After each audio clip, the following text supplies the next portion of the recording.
암호화폐 전문 방송 코인 넘버원 시간이 돌아왔습니다. 안녕하세요. 배우 윤송아입니다. 오늘 저희 코인 넘버원과 함께할 게스트분들을 소개해 드릴게요. 먼저 코인 넘버원 1회 때 함께해 주셨던 분이죠. 한 해를 함께 마무리하겠습니다. 김태원 대표님이십니다. 네, 안녕하세요. 블록체인을 사랑하는 남자 그리고 코인 넘버원의 시작과 같이 했듯이 이 마무리도 같이 하게 되었습니다. 너무 초대해 주셔서 너무 감사합니다.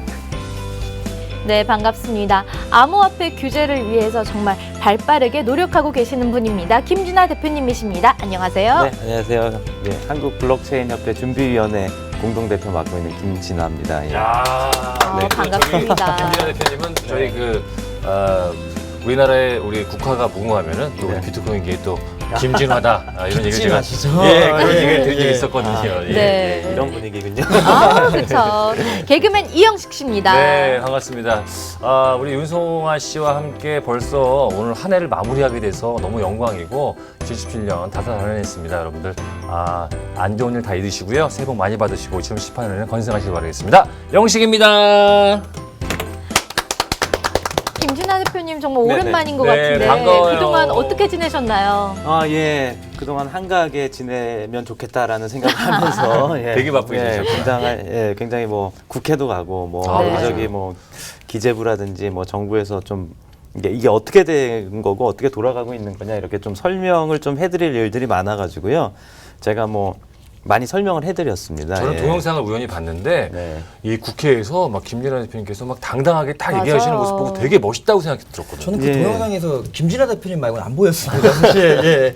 아니 뭐 저희가 당당하지 않을 이유가 있나요? 맞습니다. 예, 네. 그래서 이게 엄연히 하나의 중요한 네. 시장으로 금융시장에서도 이제 해외에서도 자리 잡고 있으니까 예, 참 많은 일이 있었던 한 해가였다라는 생각이 듭니다. 예. 네. 김진아 대표님은 한국 블록체인 협회 또 회장님으로 계시잖아요. 그래서 회장은 그런지- 아니고요. 예.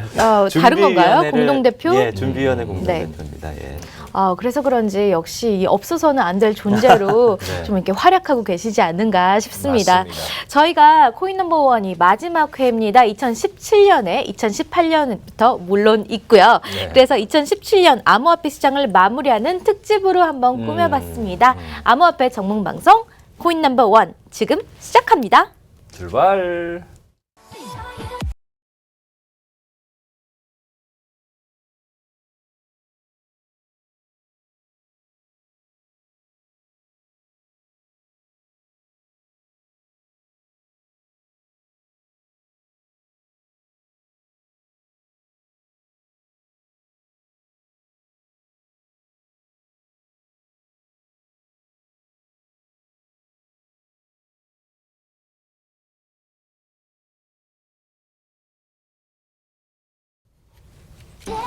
네, 2017년도 암호화폐 시장에는 정말 많은 사건, 사고들, 또 좋은 소식들도 많이 있었습니다.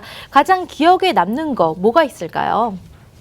네, 아무래도 2017년 암호화폐 시장에서 가장 기억에 남는 거는 아마 3월 달쯤이 되지 않았을까. 결국에는 지금까지 이제 많은 블록체인과 비트코인을 연구하시고 이런 업을 삼으셨던 분들이 기술의 진보성 그리고 우리의 당위성을 이제 증명을 하기 위해서 많이 노력을 하셨다면은 3월 달을 기점으로 시장에서 그걸 인정해 준 계기가 되지 않았나. 그래서 저는 그 3월 달에 비트코인 가격과 이더리움 가격이 급등을 하면서 많은 거래량이 폭증했던 네. 것들을 가장 기억에 남는다고 생각을 하고 있습니다. 대표님은 뭐가 가장 기억에 남나요? 예, 저는 가장 기억에 남는 건 저는 사실 좋은 면보다는 약간 위기의 순간들이 아이고. 기억에 남는데요. 그게 뭐냐면 7월, 8월쯤에 이제 비트코인이 파행적으로 분열될 거다. 그래서 비트코인의 앞날을 결정지을 그 세그윗에 대한 합의가 있었습니다. 근데 알다시피 비트코인의 이 거버넌스 체계 자체가 굉장히 경직돼 있지 않습니까? 그래서 사실은 우리 인간의 변덕이라든지 정책적인 어떤 변덕 같은 게 영향을 가장 못 미치고 알고리즘이 이렇게 모든 걸 결정해서 우리가 사실은 이런 신뢰 시스템을 만든 건데 사실은 이렇게 위기를 겪었는데 그때 이제 세그윗으로 합의를 딱 보면서 이제 제가 그런 말을 페이스북에 올렸는데 역시 2012년 또 14년의 위기를 극복했던 이 비트코인의 커뮤니티 그러니까 누가 보면은 굉장히 너무 자유방임인 것 같고 아무도 이렇게 중앙의 기관도 없는 것 같지만 역시나 위기를 극복한 것 같다. 그리고 11월까지 문제가 없을 것 같다. 뭐 이렇게 말씀을 드렸는데요. 정말 그런 식으로 돼서 이제는 비트코인이 파행적으로 분열되는 것이 아니라 비트코인과 일곱 난장이들 뭐 이런 식으로 해갖고 뭐 배당 일종의 하드포크를 배당으로 인식을 하면서 네. 비트코인에 대해서 우리가 다시 한번 이 분산의 철학과 그다음에 이 자율적인 거버넌스에 대해서 우리가 이용자들이 단순히 가격의 급등락뿐만이 아니라 이게 정말 분산의 힘이구나. 이것이 과연 정말 자율적인 거버넌스의 역량이구나. 뭐 이런 것들을 체감할 수 있었고 그 체감이 또 가격으로까지 이렇게 보너스처럼 올 수 있었던 그것들이 굉장히 저는 드라마틱했던 반전이다. 좀 이렇게 봅니다. 예. 영식 씨는요? 저는 그 코미디언으로서 네. 비트코인에 관련된 방송을 한다는 자체가 굉장히 또 올해는 저에게 좀 역사적인 순간이었던 것 같고요. 그리고 저희가 처음에 했을 때 그 비트코인 가격이 이 정도였을 때 야, 이렇게 되는구나라는 그게 너무 지금도 기억이 나고 참 많이 발전을 했다라는 생각이 듭니다. 그러니까 저는 사실 네. 게스트로서 1회 때 방송에도 나왔었어요. 근데 잘 이제 되새겨 보시면은 그 당시에는 사실 비트코인과 이더리움을 전혀 모르시는 상태였잖아요. 맞아요. 근데 지금은 맞아요. 어느 정도 준 전문가가 돼 있으십니다. 그것처럼 그렇죠. 꼭 너무 전문가들이 좋아요. 방송을 하는 이런 뉴스 같은 스타일의 방송보다는 이렇게 편안하게 같이 배워나가는 방송이 더 의미가 있지 않나. 많이 배우고 있다는 게. 개그계 사또시 뭐 이런 오, 좋다. 아니 당구장 갈 땐 팔토시를 끼는데 네. 저는 이제 개그계 사토시라고 좀 1회 때 욕 드셨던 그 개그신데. 네, 저도 정말 비트코인의 엄청난 상승세가 또 올해 기억에 남는데요. 지금 2월 비트코인 차트가 지금 나가고 있습니다. 지금 보시면요. 2017년 2월 7일에 지금 기준으로 보면은 1,050달러예요. 근데 지금 이때 하나가 그러니까 113만 원 정도였네요. 근데 지금은 얼마죠? 지금은 2,000달러가 넘었죠. 2만 무려 달러. 네, 2만 달러죠. 2만 달러를 육박하려고 하다가 네. 좌절하고 네. 지금 네, 뭐 이제 2천만 원. 네, 우리나라로는 봐보세요. 와, 정말 대박입니다. 그래프가 거의 거의 그냥 한 수직 상승으로 10개월 그냥 만에 네, 거의 그냥 산행을 한다 치면 암벽 등반에 가까운 그런 그래프 느낌인데요. 무려 18배, 20배 가까이 올랐습니다. 이야, 정말 대단하네요. 대표님들은 어떻게 생각하시나요? 네, 사실 뭐 이런 그래프를 보면 이런 그래프 때문에 버블이다라는 이야기도 굉장히 많이 그렇죠. 나오는데요. 근데 사실 엄밀히 따져보면 우리가 역사상 이런 그래프를 처음 보는 것은 아닙니다. 그래서 가장 비근한 예가 1971년도에 미국의 닉슨 대통령이 금과 달러 사이의 그 교환을 중지했을 때 이후에 그러니까 그런 법정화폐와 금의 연결고리가 끊긴 이후에 10년간의 금값의 그래프가 지금 비트코인이 2009년 1월 3일부터 가동돼서 지금 한 10여 년째 이르는데 그 그래프와 놀랄 만큼 유사합니다. 그래서 사실은 이런 새로운 어떤 희소성을 갖추는 자산이 금융시장에 편입이 될 때 저런 것들이 나타나기 때문에 이것은 비단 뭐 비트코인이 올라서 좋은 것이기도 하고 뭐 그렇게 느끼는 분들도 있고 또 반대편에서는 그래서 버블이다 뭐 이렇게 하고 있는데 저는 예단할 필요는 없다라고 봅니다. 우리가 이미 40여 년 전에 금에 대해서도 이런 경험을 했었고요. 그게 시장 경제의 특징인 것 같고 그래서 앞으로 어떤 일이 벌어질지 뭐 기대를 갖고 혹은 뭐 약간의 경계심을 갖고 그러나 양쪽을 다 보면서 좀 준비할 필요가 있겠다 이런 생각이 듭니다. 예.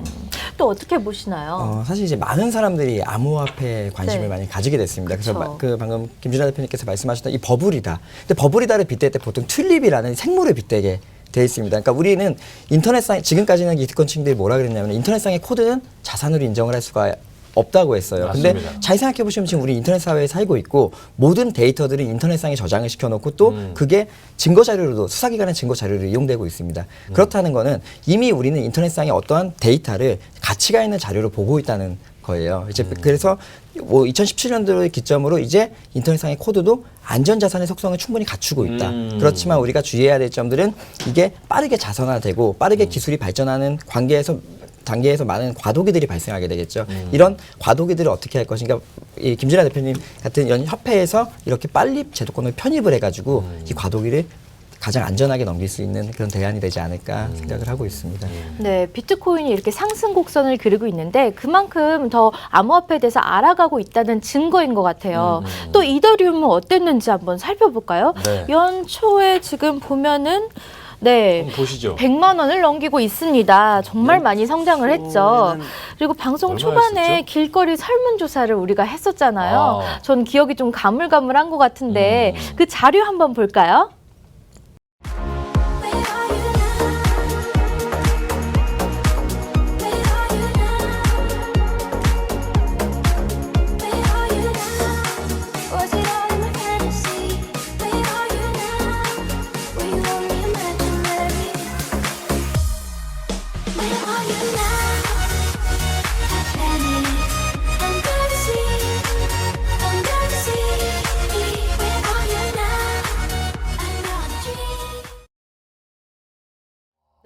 삼성이 승리를 했네요. 근데 이제 뭐 거의 뭐 이거 승리라고 할 거의 수가 없을 것 같아요. 박빙인 이 것 차이의 같아요. 간격이. 예. 대단합니다. 네.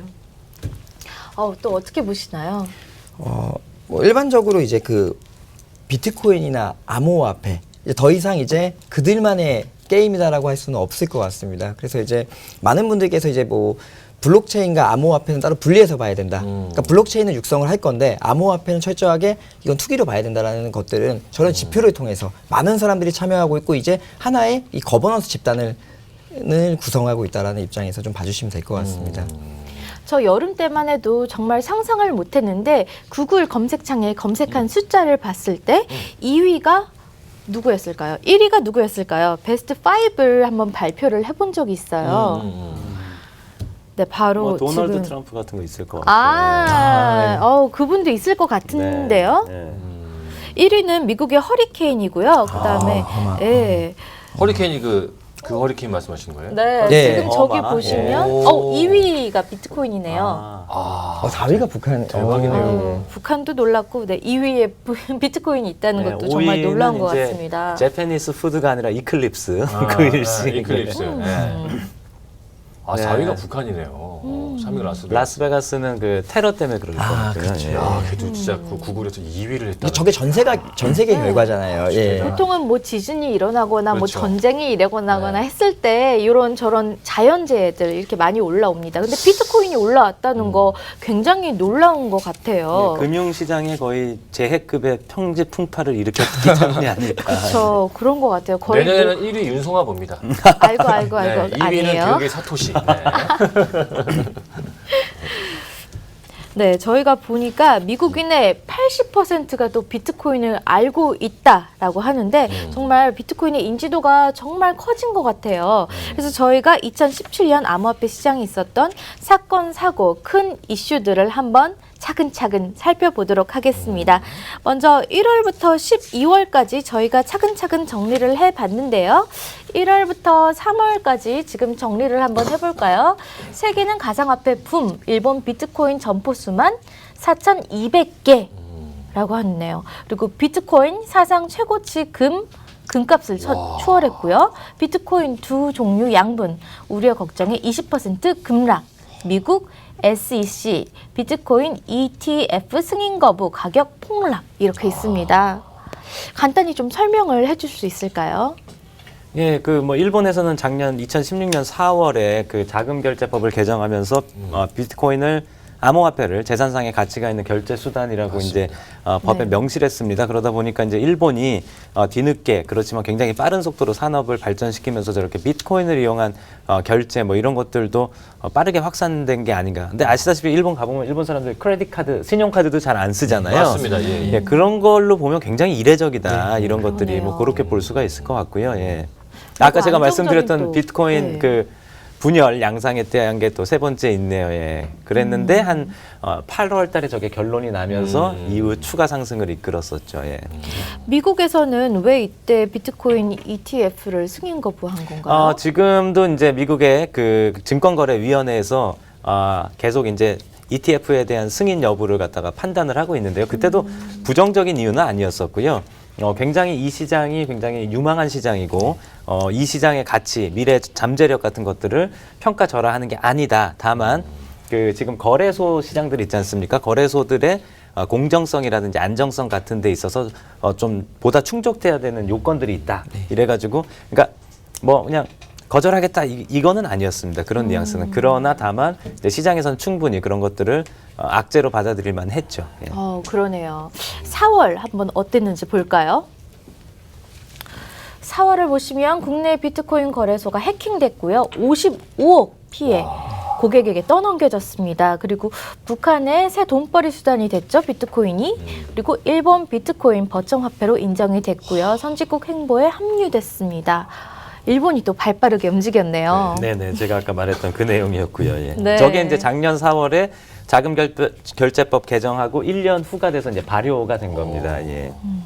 이렇게 거래소가 해킹돼서 국내 또 많은 유저들이 정말 고객분들이 좀 충격을 많이 받았을 것 같아요. 네, 사실 근데 거래소 해킹에 있어서 전에 그 과거의 마운트곡스 사건을 좀 비례해 주시면 될 것 같아요. 과거에 마운트곡스 사건이 일어나면서 비트코인이 대폭락을 하게 됩니다. 잠깐 동안에 암흑기가 오게 되는데 이번에 이 비트코인 거래소가 그 50억이라는 해킹 사건, 큰 사건이 생겼지만 비트코인 가격은 그만큼 견고했고요. 또 이 거래소 해킹이라는 건 사실 요즘 많은 거래소들이 이제 그 해킹을 당하고 있는 상황인 거는 맞는 것 같습니다. 근데 이제 보통 거래소 서버라든지 이 시스템 해킹이라기보다는 이 개인 거래소 운영자의 개인 PC들이 해킹이 되는 부분들이기 때문에 지금 이게 아마 4월 달이었을 것 같아요. 근데 지금 12월 달 현재는 많은 거래소들이 고도화가 돼 있고 이 전산 시스템이 상당히 보안 시스템들이 상당히 이제 그 준금융권 수준에 맞춰지고 있고 앞으로도 그렇게 될 것이다라고 생각하시면 될 것 같습니다. 일본이 그 비트코인이 법정 화폐로 인정되면서 그 다른 그 약간 부작용 같은 건 없었나요?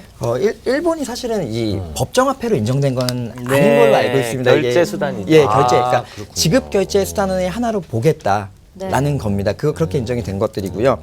사실 이제 부작용이 왜 없었겠습니까? 그 있었는데 이 대한민국이랑은 조금 틀린 흐름으로 갔던 게 대세는 이거를 결제 수단으로 본다는 것들이고 거기에 대한 부정적인 요소들은 케이스 바이 케이스로 해결해야 된다는 게 일본 입장이었다면 대한민국에서는 대세가 비트코인인 거는 누구나도 인정을 하나 그러나 부작용들을 너무 부각을 시켜주신 거죠. 그러니까 안 된다라는 쪽으로 그게 양국의 차이가 아닐까. 최근에 일본은 굉장히 많은 그 암호화폐 회사들과 인력들이 일본으로 몰리고 있는데요. 제가 며칠 전에도 이제 싱가포르에서 오신 분하고 얘기를 나눴는데 스위스가 약간 지금 규제를 강하게 하려는 움직임을 보이니까 스위스에 있던 자금과 사람들이 지금 재빠르게 일본으로 움직이면서 이제 그분이 하시는 말씀이 소프트웨어 개발자들에게는 국경이 아무런 의미가 없다. 그렇기 때문에 앞으로 이들의 탤런트, 재능과 그다음에 자금들을 끌어모으기 위한 국가 간 경쟁이 시작될 텐데 일본이 굉장히 선점을 했다 뭐 이렇게 평가를 하시더라고요. 이제 그 말씀과 우리 정부의 모습이 좀 약간 오버래핑이 되면서 제가 좀 약간 씁쓸해지기도 했었습니다. 예. 그 일반적으로 그 일본 같은 경우 너무 저도 이제 일본의 그쪽 뭐 등록하고 인가를 받은 부분들이 있지만 대부분 이제 이런 암호화폐를 개발하고 이런 블록체인 산업 쪽에서 이렇게 힘을 쓰셨던 우리 이런 업체들 같은 경우를 네. 정체성을 인정해주지 않은 케이스들이 많았어요. 근데 일본 같은 경우는 암호화폐를 만들던 거래소를 만들던 이 정부의 승인 심사를 받아야 된다라는 쪽으로 이렇게 인정을 해주고 있는 분위기여서 많이 몰리고 있는 것 같습니다. 일본. 네, 그리고 5, 6월 달 이슈 한번 살펴볼까요? 돈이 되는 비트코인 사상 최악 랜섬웨어 키워. 두 번째, 암호화폐 인기의 그래픽카드 대란. 국내 거래소 빗썸. 해킹으로 고객돈 인출 사건 발생. 어마어마한 일들이 있습니다. 야, 최악의 랜섬웨어를 키웠다는 말은 또 뭘까요? 이제 뭐 되게 어떻게 보면 저는 이제 개발자 출신으로서 네. 그 조금 어느 정도 이렇게 그 말씀을 드리자면은 랜섬웨어가 비트코인 때문에 생겨난 게 아닙니다. 보안이라는 거는 항상 강화를 시켜야 되고 항상 긴장을 해야 되는 부분이죠. 그러나 이제 랜섬웨어에서 다른 나라들 외국이나 다른 나라들은 이렇게 많은 이런 백신이라든지 이런 업데이트를 했다면은 대한민국은 사실 그 사각지대에 있었던 거고요. 그 사각지대가 비트코인이라는 결제 수단을 통해서 부각이 된 겁니다. 그러니까 이런 문제들도 비트코인을 나쁘게 볼 게 암호화폐를 나쁘게 볼 게 아니고 보안 사각지대에 있던 것들을 평소에도 잘 관리하고 우리가 자각을 하고 있어야 된다는 거를 그런 쪽으로 이제 생각을 해주셨으면 좋겠습니다. 네. 이 말은 그거랑 똑같은 거죠. US 달러 지폐가 사상 최악의 마약 거래 부추겨 뭐 이런 거랑 맞아요. 그러니까 마약 거래에 이용되는 게 대부분의 이제 해외에 발행된 US 달러지 않습니까? 네. 예, 미국에서 발행된 달러인데 그 결제 수단의 그 원인을 전가하는 건 인과관계에 좀 전도된 그런 비판이라고 봅니다. 예. 암호화폐 인기의 그래픽카드 대란. 이거는 그 해킹의 아니 그 채굴에 쓰이는 네, 그래픽카드를 말하는 거죠? 맞습니다. 근데 그렇죠. 이제 이게 여기서 이제 좀 짚고 넘어가야 될 게요. 이제 언론에서 이제 기자님들도 좀 헷갈리시는 게 이제 비트코인을 채굴하는데 그래픽 카드가 쓰인다 이렇게 하시는데 사실 비트코인은 A식 칩을 쓰고요. 이 그래픽 카드가 쓰이는 것들은 이제 그 이더리움 마이닝입니다. 그다음에 요즘에 새로 나온 비트코인 골드도 이 그래픽 카드 방식으로 해서 이때 뭐 재밌었던 해프닝들이 이제 PC방 사장님들이 이제 PC방 문을 닫고 거기 개인용으로 이제 그래픽 카드 좋은 것들이 있는 PC들이 사양이 좋으니까 그걸로 이제 마이닝을 한다든지 그래픽 카드가 품절이 된다든지 그래서 바다 건너 지금 미국의 엔비디아라는 이제 그래픽 카드에 거의 독점하고 있는 회사가 있는데 거기에 주가가 올해 굉장히 큰 폭으로 뛰었습니다. 예. 네. 거기는 원래도 이제 머신러닝 같은 것도 이제 굉장히 유망한 회사긴 했는데 이 이더리움 수혜를 톡톡히 봤죠. 예.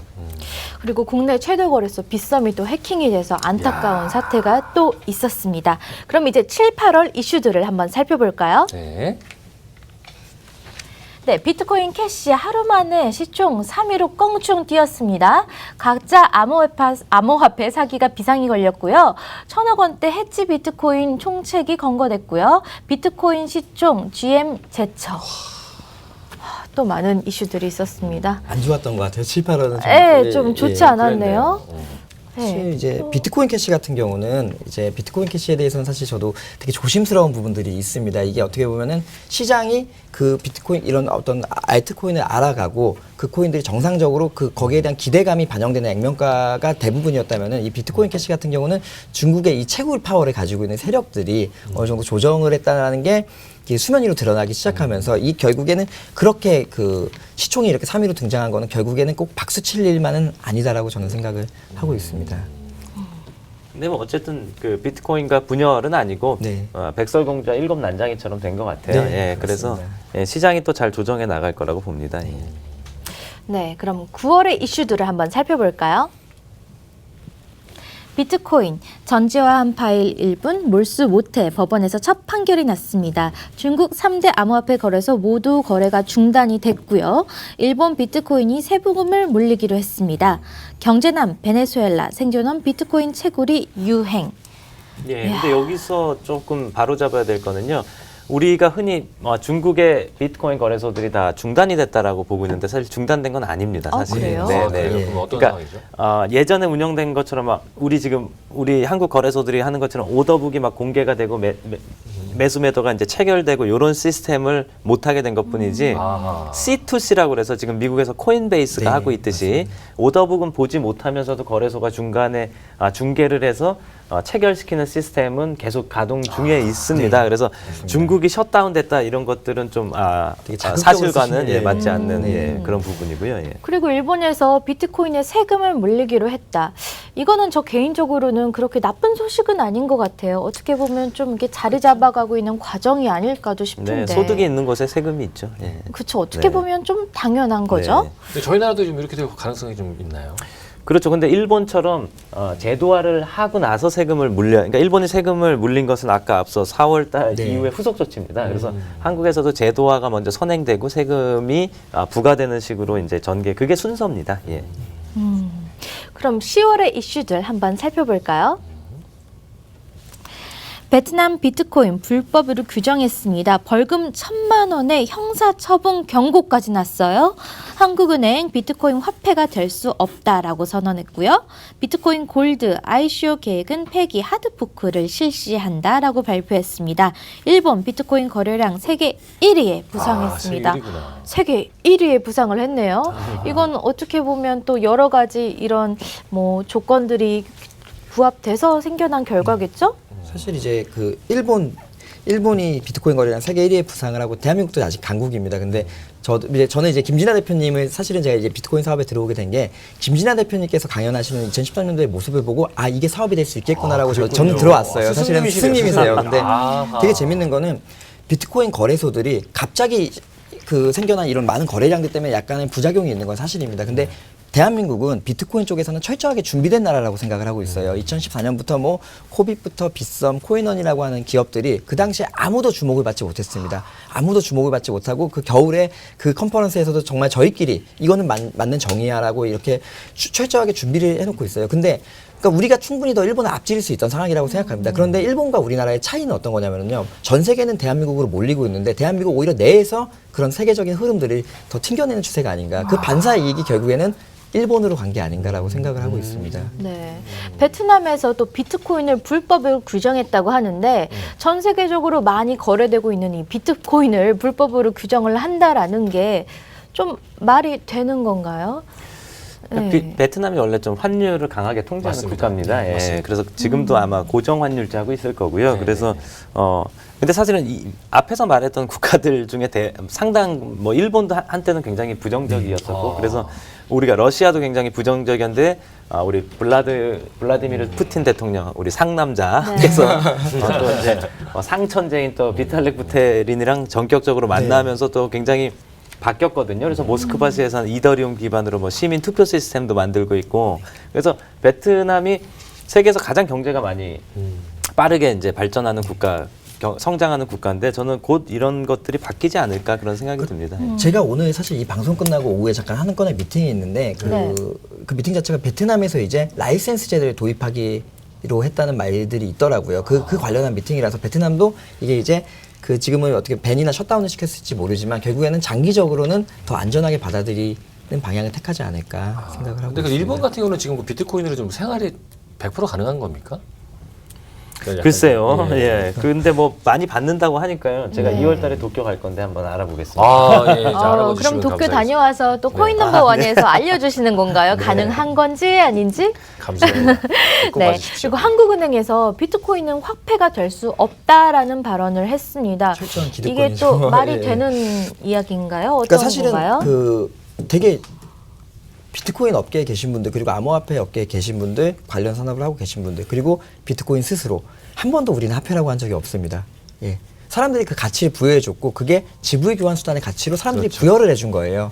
그래서 이렇게 지금 여러 가지로 발전을 하고 있지 우리는 화폐라고 한 적이 없습니다. 그런데 기존의 기득권을 갖고 있는 그들은 우리를 화폐로 보고 위기라고 생각하기 시작했죠. 예. 그런 부분들이 그러나 이제 한국은행이나 이쪽도 그 한국은행이나 어떤 중앙기관도 블록체인이나 이런 암호화폐 기술에 대해서는 상당히 인정을 하는 추세이기 때문에 한국은행이 예. 이렇게 말하는 거는 뭐 네. 윤송아 제 아내가 될 수 없어 이런 거랑 똑같은 거예요. 윤송아 씨는 예, 저한테 뭐 청원도 하지 않으셨고 뭐 전혀 관심이 없으신데 제가 갑자기 나서서 윤송아 제 아내가 될 수 없어. 아, 갑자기 네, 뭐, 확 와닿는 네, 것 같습니다. 뭐 이런 거예요. 그러니까 알아듣기 쉽게 네. 설명해 주시네요. 그러니까 언제나 심플하네요. 뭐 저희가 말씀하신 대로 네. 화폐로 인정해달라 이런 게 없고 이거는 정말 민간에서 자율적으로 특히 글로벌 단위에서 일어난 거기 때문에 저희가 어제 한국은행에 요청한 거는 빨리 이런 것들을 받아들여서 다른 나라 중앙은행들처럼 이 블록체인 기술 기반으로 법정화폐를 발행하는 그런 기술들과 연구들을 빨리 하자.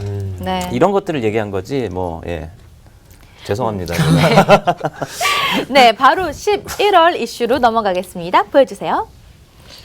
네, 빗썸 사상 초유 암호화폐 법적 분쟁. 아, 큰 짐바브웨 쿠데타 혼란 속 비트코인 급증 13,000달러까지 돌파했습니다. 가상화폐 열풍에 칼든 정부, CME 선물 거래 등장에 기대감. 이렇게 있습니다.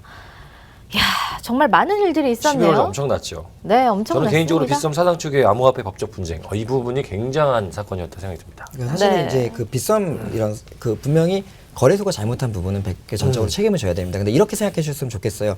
빠르게 성장하는 이런 환경 속에서 한국이 중심에 있고 한국에 있는 스타트업 기반의 이런 회사들이 그 중심에 책임을 지고 있습니다. 그러니까 이러한 상황들도 사실 올바르고 바르게 해결하다 보면은 오히려 전 세계에서 이러한 상황들을 어떻게 해결했는지를 우리 한국으로 배우러 올 수 있지 않을까. 그런 반면교사로 생각하셨으면 저는 좋겠습니다. 네, 12월의 이슈 한번 살펴보겠습니다.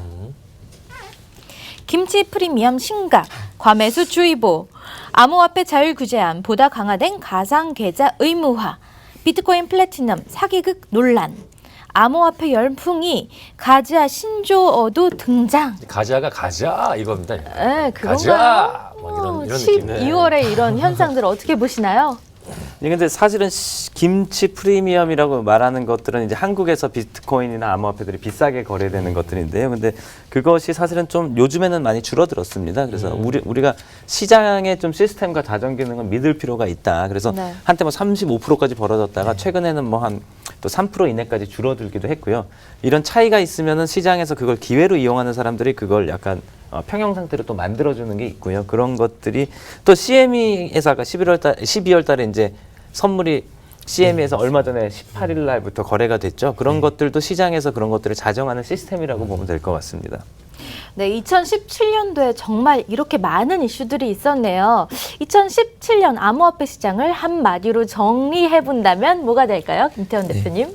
그 저는 병영상수라는 이런 사자성어를 말씀드리고 병영상수. 싶어요. 예, 정말 이 사자성어가 딱 어울리는 시장이 이 암호화폐 시장이 아닐까. 사실은 이제 어떤 길을 정해놓고 가기보다는 이 물이 흐르는 것처럼 그 흐르는 방향에 맞춰서 시시각각 정책을 정하고 그걸 받아들이고 하는 그런 것들이 필요한 게 그래야지 암호화폐 이길 수 시장이 있다, 아닐까 해서 이거는. 저는 병영상수라는 말씀을 드리고 싶습니다.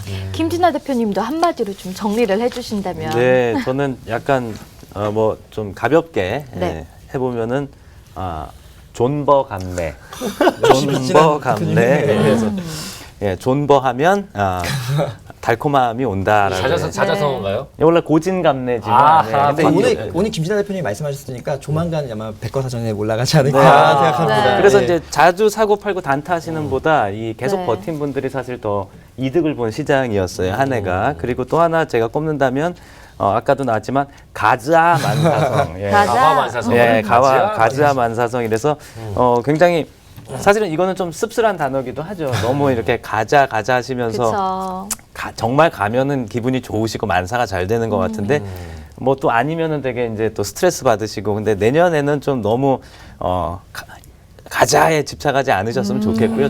좀 멀리 보셨으면 좋겠습니다. 예. 2018년도 이제 정말 다가오고 있어요. 2018년도에도 암호화폐 시장 이렇게 계속 성장할 것 같나요? 어떻게 될 것 같나요?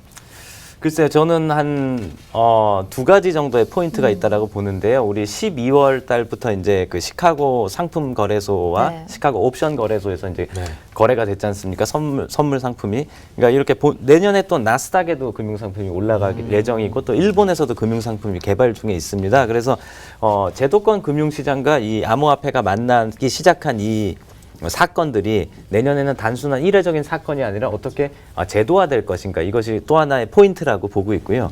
또한 두 번째 포인트는 저는 내년 키워드로 삼고 싶은 게 스마트 컨트랙트입니다. 스마트 오호. 계약. 그래서 올해 아까 우리가 다 봤지만 아까 여름에는 비트코인 암호화폐 단어를 모르던 많은 분들이 이제 그 단어를 알게 됐단 알게 말이죠. 됐죠. 예, 그럼 그 단어를 알게 되신 분들이 더 딥다이브 해서 그러니까 더 깊숙이 들어가서 알게 될 단어가 아마 스마트 컨트랙트. 스마트 컨트랙트. 예, 스마트 계약일 거고요. 그것의 지금 상징적인 존재가 이더리움인데 이더리움의 경쟁자들이 막 등장하고 있습니다. 그래서 중국에서 만든 이더리움의 경쟁자가 큐텀이고 네. 일본에서 만든 경쟁자가 카르다노의 에이다고 요즘에 많이 거래하시는. 그다음에 뭐 미국에서 나온 게 이오스인데 내년에 또 굉장히 큰 놈이 옵니다. 그게 이제 테조스라고 해서 올해 ICO 2위를 기록했던 건데요. 그 여러 경쟁자들이 각축전을 벌이면서 저는 스마트 계약이 하나의 우리 주식시장으로 말하자면 테마를 형성할 거라고 봅니다. 네. 그래서 아까 말했던 제도권 금융시장과의 결합, 그다음에 스마트 컨트랙트가 얼마만큼 잘 구현되면서 경쟁 속에서 더 높은 수준으로 도약할 것인가 이것이 내년도에 좀 분수령이 되지 않을까 저는 개인적으로 그렇게 전망합니다. 예. 김태원 대표님은 2018년도 암호화폐 시장 어떻게 바라보시나요? 네, 일단 먼저 말씀드리고 싶은 거는 이제 지금까지 많은 논란이 되었던 것들 중에 하나가 암호화폐는 화폐가 아니다. 뭐 자산 가치가 아니다라고 했는데 이제 그런 말씀들은 이제 하실 수 없을 겁니다. 그렇습니다. 그런 과정들이 오면서 2017년에는 많은 부작용들도 일어났죠. 과도기도 일어나고 시세 펌핑부터 시작해서 여러 가지 사건들이 일어났지만 2018년도에는 지금 아까 김진아 대표님이 말씀하셨던 것처럼 이제 시장 진입은 기정사실화가 된 부분이고요. 이제 뭐 상반기부터 약간의 문제들은 있겠지만 결국 전체적인 흐름은 이제 암호화폐가 제도권 안으로 들어가서 어떤 순기능을 발휘할 수 있을지를 기대해 볼 수 있는 한 해가 되지 않을까 그렇게 예상을 하고 있습니다. 그래서 그런지 많은 분들이 또 2018년도에 또 국내 암호화폐 규제가 어떻게 풀려나갈지 너무나 궁금해하고 있습니다. 대표님은 어떻게 생각하시나요? 네, 저는 거래소들이 아까 우리가 1년 돌아봤지만 좀 네. 문제점들이 있었지 않습니까? 예, 문제 없었던 물론 잘하는 거래소들도 있었습니다만 굉장히 거래량이 굉장히 늘었어요. 그래서 저는 거래소들이 내년 한 해는 정부한테 뭐 요구하고 이런 것보다도 스스로 사회적 책임감을 가져야 된다. 그래서 거래소가 이제 금융기관 수준으로 내부 정보를 다 공개해야 됩니다. 투명하게 운영이 돼야 되고 그리고 새로운 코인을 올릴 때도 굉장히 신중하게 올리고 많은 정보들을 투명하게 제공하는 그런 해가 됐으면 좋겠습니다. 그게 규제의 핵심이다. 저는 그렇게 봅니다. 예. 투자자들이 좀 주의해야 될 점이 있나요? 이제 앞으로 가장 좀 우리 김연아 대표님께서 좀 말씀해 주시죠. 예, 엊그제도 이제 그 아까 4월 달에 해킹을 당했던 거래소가 또 다시 해킹을 당했는데 네. 저는 그걸 보면서 참 가슴이 답답했던 게 아니 4월에 해킹 당한 거래소에 또 여전히 돈을 맡겨둔 분들이 계셨다라는 것 자체가 굉장히 저는 넌센스라고 느껴졌고요. 사실은 규제가 존재하고 아무리 사법당국이 존재해도 시장에서 최고의 권력은 누가 갖고 있습니까? 투자자죠. 그렇죠. 소비자들이 갖고 그렇죠, 있는 거고 당연하죠. 그 소비자들의 선택에 의해서 형성이 잘하는 되는 거죠. 데는 더 잘 되고 못하는 그렇죠. 데는 도태되는 건데요. 저는 그래서 투자자들의 진짜 현명하신 생각, 냉철한 판단이 굉장히 중요하다 그렇게 강조하고 싶습니다. 예. 영식 씨는 2018년도 암호화폐 시장 어떻게 될 것 같나요? 저는 그 암호화폐 시장 자체를 보면은 저는 이제 개인적으로 좀 코미디언으로 하고 있지만 그 개그맨의 삶과 좀 비슷한 것 같아요. 왜냐면은 지금 이제 저희 같은 경우는 우차사가 없어졌거든요. 근데 우차사가 또 생깁니다. 네. 네. 예를 들어서 커뮤니티 프로 생겨요 또. 그러니까 왔다 갔다 하지만 중심은 잡고 있는 거죠. 네. 언제든지 국민에게 큰 이슈를 몰고 올 수 있는 핵폭풍 같은 역할을 분명히 하고 있지만 잠시 멈출 수도 있고 떨어질 수도 있고 올라갈 수도 있는 개그맨의 삶이다. 그래서 제가 봤을 때 2018년은 저희 이제 코미디언도 더 이제 그 국민의 사랑도 받아야겠지만 2018년도 비트코인이 전 국민의 어떤 그 말씀대로 좀 깊이 좀 알 수 있는 시간이 그리고 좀 더 스마트해지고 좀 뭔가 평준화돼 있는 시장이 되지 않을까라는 생각을 해봅니다.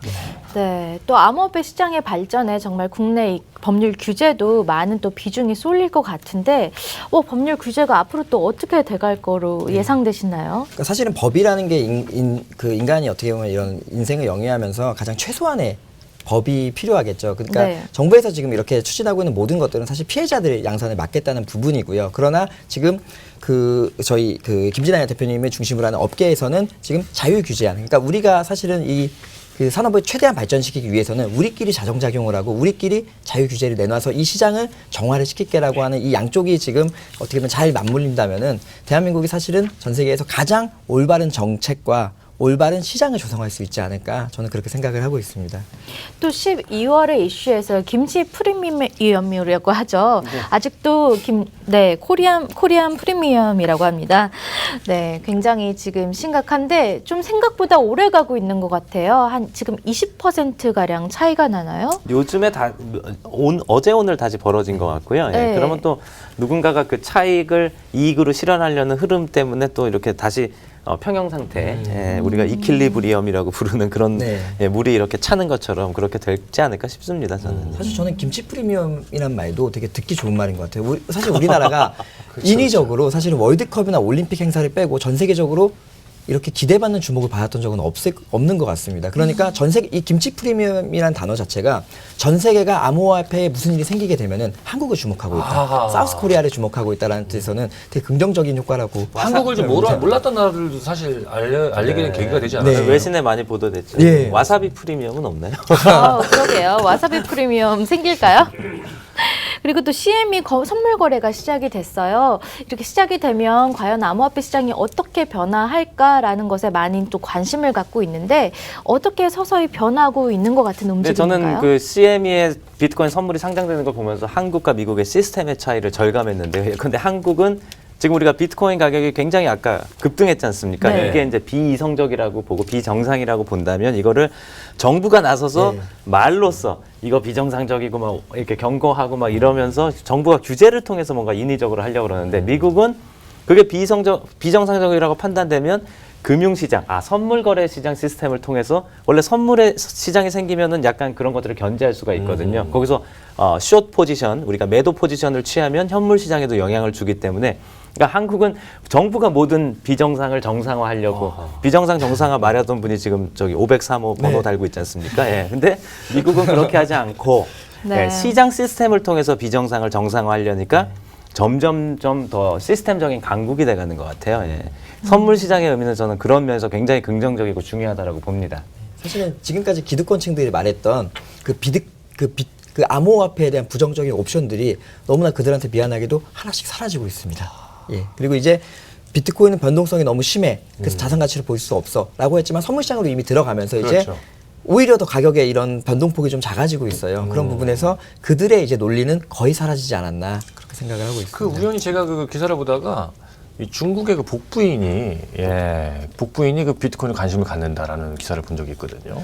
예. 소문은 되게 많은 것 같아요. 저는 예, 어떤 예. 소문 들었냐면 중국에서 그 2013년도부터 인민은행이 그 암호화폐를 개발한다고도 했잖아요. 되게 친환경적인 정책을 갖고 있었는데 중국이 셧다운하게 된다는 소문에는 뭐 소문들은 되게 많습니다. 뭐 중국의 서열 6, 7위 정도 되는 그 되게 이 권력가의 이 부인이 ICO에 잘못 투자했다가 엄청 손해를 봐가지고 중국 정부가 화가 났다더라. 이런 확인되지 않은 소문들이 너무 많은 것 같아요. 많은 거군요. 예. 네, 지금 채팅방에 보니까 국내에도 선물 시장이 열릴까요? 라는 질문이 올라왔는데 어떻게 보시나요? 사실 국내 선물 시장 검토가 되고 있었습니다.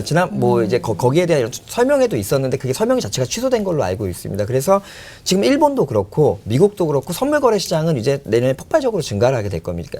그런 부분에서 대한민국도 이제는 조금, 그러니까 또 지금 대한민국 선물 시장에서 받아들이지 못하고 있는 이유가 정부의 눈치를 보고 있는 거예요. 그러니까 이렇게 좀 그러네요. 전 세계적인 흐름은 우리도 빨리 좀 뭔가 좀 긍정적인 방향으로 이끄는 게 좋지 않을까. 그렇게 되면 어떻게 보면 정부가 빨리 정확한 입장을 발표해야지 선물 시장도 열리고 그 밖에 다른 은행에서도 또 다른 지금 금융회사에서도 좀 움직임이 일어나겠네요. 네, 그렇습니다. 그래서 아까 이야기한 대로 증권회사들이 준비 중이었던 시카고 선물 시장의 그런 상품을 중개할 수 있는 것부터 시작을 해서 우리 금융회사들도 해외 탑 리딩 뱅크들처럼 이더리움 플랫폼 위에서 또 뭐 실험을 하게 한다든지 뭐 이런 것들의 길이 열려야 됩니다. 그래서 사실은 이것이 지금은 그냥 몇몇 거래소들의 시장인 것처럼 보이지만 세계 유수의 금융기관들은 이 기술, 그다음에 이 암호화폐에 직접 뛰어들면서 탐색을 하고 있기 때문에 우리 금융기관들의 참전이 늦어지면 늦어질수록 앞으로 경쟁에서 뒤처질 것은 명약 관하다 이렇게 봅니다. 예. 그렇다면 우리나라 사람들은 지금 선물 거래를 하고 싶어도 할 수 없는 지금 그렇죠. 상태인가요? 우리 한국에서 비트코인을 많이 갖고 계신 분이 이것을 리스크를 해지하기 위해서 시카고에 반대 매매를 하시면 비트코인 가격이 떨어지더라도 그 손해를 약간 메꿀 수가 있는 것인데요. 이런 길들이 완전 봉쇄가 되어 있는 겁니다. 예. 지금 채팅방에 또 초롬님께서 비트코인이 내년 시장의 위험 요소가 될 거라고 하는데 두 분의 생각은 어떠냐고 이런 물으세요. 얘기 많이 있거든요, 진짜로. 네. 실제로. 위험 요소가 많이 있을 위험 것이다, 요소. 내년 시장에. 네. 연초에 뭐 분위기가 안 좋을 것이다, 뭐 이런 예측하시는 분들 많이 비트코인 계시는데. 시장이 내년에 안 좋을 것이다, 위기가 네. 있을 것이다라는 예. 얘기는 1년 전쯤에는 더 많았던 것 같아요. 아 그래요? 네, 늘 네. 있는 항상 이야기인가요? 그냥 뭐 네, 대세였고요, 그리고 뭐 그게. 이제 예. 근데 가격이 올라가기 때문에 불안감들이 다 존재한다라고 봅니다. 왜냐하면 이 가격이 언제 떨어질지 모른다라는 불안감이 존재하고 있다라고 보고요. 저는 근데 비트코인의 내재적인 어떤 위험 요소는 오히려 작년보다 덜하다. 근데 이제 외부적인 요인들, 뭐 정부의 규제라든지 이런 것 때문에 어떻게 될지 모르죠, 물론. 근데 작년 이맘때는 비트코인의 분열 가능성이라든지 뭐 이런 것들이 굉장히 이슈가 더 많이 됐었습니다. 예. 저는 오늘 아침에 뉴스를 보는데 어떠한 거래소는 또 이렇게 초기 자본이 100만 원으로 시작했다는 데도 있고 해서 정부가 어떤 자산이 이 정도 되는 거에서부터 시작해야 된다 이런 적절한 규제안들이 나왔다고 하는데 저는 사실은 오히려 고객 입장에서는 좀 더 다행이라는 생각이 들었어요. 그런 규제들이. 왜냐하면 위험 요소들을 조금 줄여주는 것 같아서. 그렇죠, 좀 막아줄 수 있는. 네. 그러니까 일례로는 이제 이번에 그 김진아 대표님께서 발표하신 자유규제안에서 자기 자본을 조금 서운하게 생각하는 스타트업들도 있어요. 그런데 유비 거래소 사건을 보셨잖아요. 그렇죠. 그 필수적인 요소가 될 겁니다. 그리고 그 방법을 이제 일반적인 스타트업에 진출을 위해서 또 다른 투자 기관들이나 유수의 기관들이 이제는 암호화폐 가능성을 보시고 이런 유망한 스타트업들을 육성하셔서 그 규제 안으로 넣어주시는 게 아마 이 시장 발전에 위해서 도움이 되지 않을까 그렇게 생각을 하고 있습니다. 김준하 대표님께서는 지금 자율 규제안을 만드셨는데 뭐에 중점을 두고 만드신 건가요? 예, 말 그대로 이제 자율 규제안이기 때문에 이제 거래소들이 자율적으로 지켜야 할 최소한의 기준들. 그래서 가장 중점을 둔 것들은 이제 고객의 자산을 그렇죠. 보관하고 있는 만큼 이거 관리를 투명하고 객관적이고 엄정하게 잘해야 된다가 기준이고요. 그래서 단적으로는 고객이 거래를 하려고 맡긴 원화 예치금의 경우에는 금융기관에 심지어는 금융기관 명의로 예치한다든지 아니면 거래소 명의로 예치하더라도 금융기관이 이걸 감시하게 하는 시스템이라든지 그래서 마음대로 이렇게 꽃감 빼먹듯이 쓰지 못하게 그리고 막 암호화폐도 고객들이 이제 매도하려고 맡긴 혹은 매수해서 사놓고 맡긴 암호화폐 같은 경우도 요번에 우리 그 거래소 해킹 사건에서도 보셨지만 4월 달에 이 거래소가 콜드 스토리지로 분리를 안 해놨습니다. 콜드 네. 스토리지는 인터넷에 다 연결이 끊긴 스토리지인데 그래서 당했고 요번에는 이 핫 월렛에 고객들의 입출금 요구에 대응하기 위한 핫 월렛의 보안을 등한시했던 거죠. 그래서 이런 규정들을 다 담고 있습니다. 그래서 제가 봤을 때는 이 자율규제안만 잘 지키는 거래소만 선택을 하셔도 아마 굉장히 지금보다는 안전해질 수 있지 않을까 뭐 그렇게 봅니다. 이게 어떻게 예. 선택하는 기준이 있나요? 어떻게 저희가 소비자 입장에서 뭐 앞으로 이제 자율규제안 준수 여부를 저희가 언론을 통해서 공표도 하게 될 것이고요. 그다음에 자율규제안과 이런 것들을 지키는 거래소들은 뭐 마크 같은 것들을 우리 뭐 KS 마크, 뉴 디자인 마크 뭐 이런 것처럼 달게 될 수도 있습니다. 예. 그런 시스템도 그러면 좀 조금 안전하겠다. 편리할 것 같아요. 네, 그리고 일반 고객 입장에서. 결정적으로는 이런 자율규제 정도도 지키지 않는 거래소들은 은행들이 입출금 막아버리고. 그 시스템을 다 막게 될 겁니다. 예. 그래서 약간의 소비자들이 좀 안심할 수 있는 환경이 내년도에는 마련되지 않을까 싶습니다. 예. 그러나 모든 제도가 만들어지는 것과 무관하게 잘 지켜져야 되겠죠. 아, 그래서 투자자 여러분의 감시 그리고 거래소들의 보다 사회적 책임을 느끼는 그런 책임감 이런 것들이 어우러져야 될 것 같습니다. 예전에 또 그런 경우를 봤거든요. 뭐냐면 저희가 그 강남에 이런데 나가면 발레 파킹이라는 걸 맡기지 않습니까?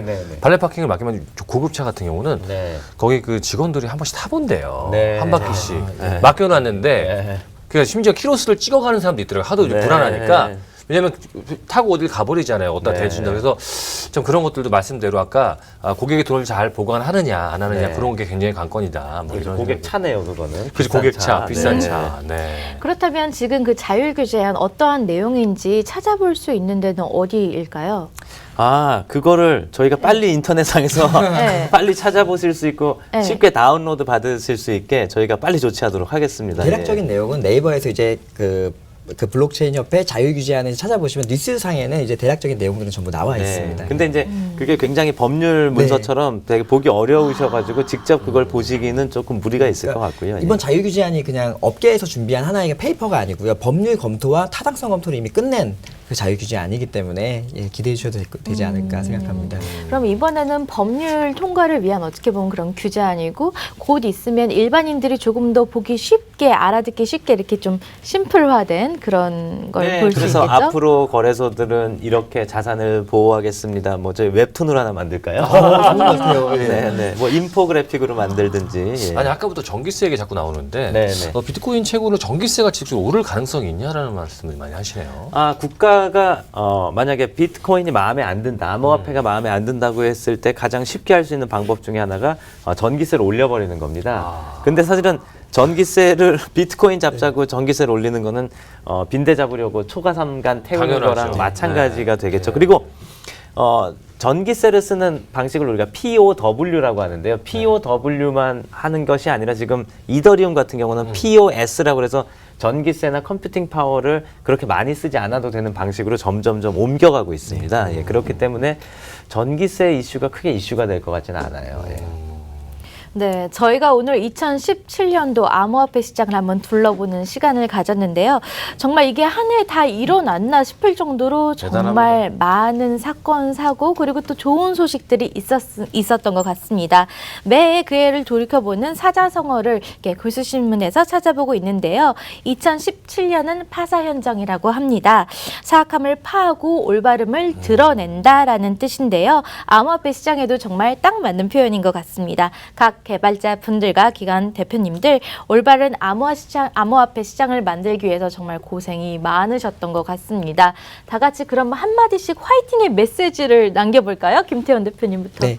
먼저 2017년도 다사다난했고 너무 고생 많으셨습니다. 먼저 새해 복 많이 받으시고요. 내년에도 이제 그 여러분들의 그 이런 자산이라든지 여러분들의 그 미래가 항상 이런 암호화폐의 미래처럼 밝으셨으면 좋겠습니다. 감사합니다. 한 해를 마무리하는 한 말씀? 예, 저는 윤성아 씨랑 결혼할 생각이 없고요.